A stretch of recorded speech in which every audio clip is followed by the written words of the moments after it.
আসলে এই বিজেপি দলের এটাই ডিএনএ প্রবলেম, এরা মহিলা সশক্তিকরণটাকে মেনে নিতে পারে না, যেটা সারা বাংলা জুড়ে মমতা বন্দ্যোপাধ্যায় একটা বিশাল আকার ধারণ করিয়েছেন।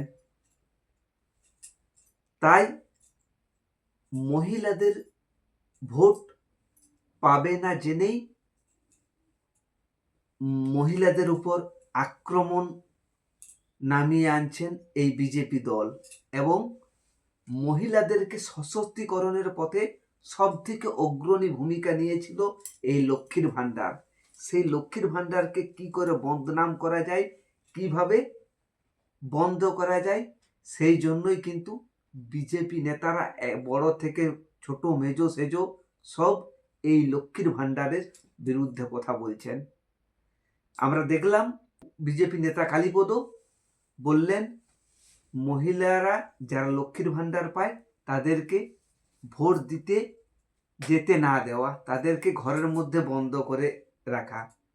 এখনো লক্ষ্মীর ভাণ্ডার পাওয়া মায়েরা আছেন যারা জোড়া ফুলে ভোট দিতে যাবেন। আমি সেই সমস্ত পরিবারের স্বামীদেরকে বলছি, ওই মায়েদেরকে ঘরে বন্দি রেখে দেবেন, ভোটটা দিতে হবে পদ্ম ফুলে, জোড়া ফুলে। এবং নতুন সংযোজন হলো আজ সোলার লাইট এমএলএ বাঁকুড়ার ওঁদার বিধায়ক অমর শাখা। উনি কি বলছেন প্রথমে শুনে নিন। আমাদের ঘরের মহিলা গেছে লক্ষ্মীর ভান্ডার আনতে, শেষ 11টায় গেছে, বিকাল বেলায় 5টায় আসছে 1000 টাকা নিয়ে। আর এটা কি আপনারা লক্ষ্মীর ভান্ডার বলেন? বলেন কি নাকি বলেন? এটা হচ্ছে মুসলমানের ভান্ডার। এতে ন্যূনতম এই ঘটে বুদ্ধি পর্যন্ত নেই, শুধু গোবরে ভর্তি থাকে। বলছেন এটা লক্ষ্মীর ভাণ্ডার না মুসলিম ভাণ্ডার। রাজ্য সরকার এই লক্ষ্মীর ভাণ্ডারে টাকা দেন মা লক্ষ্মীদের অ্যাকাউন্টে।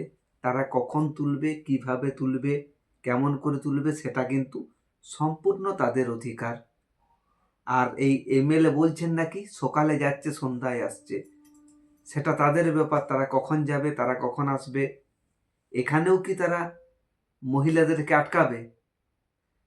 আসলে ওরা ভয় পেয়েছে মহিলারা বিজেপিকে আটকিয়ে দেবে 2026-এ, আর এমনভাবে আটকাবে বিজেপি 2026-এ বিরোধী দলের তকমাটাও পাবে না।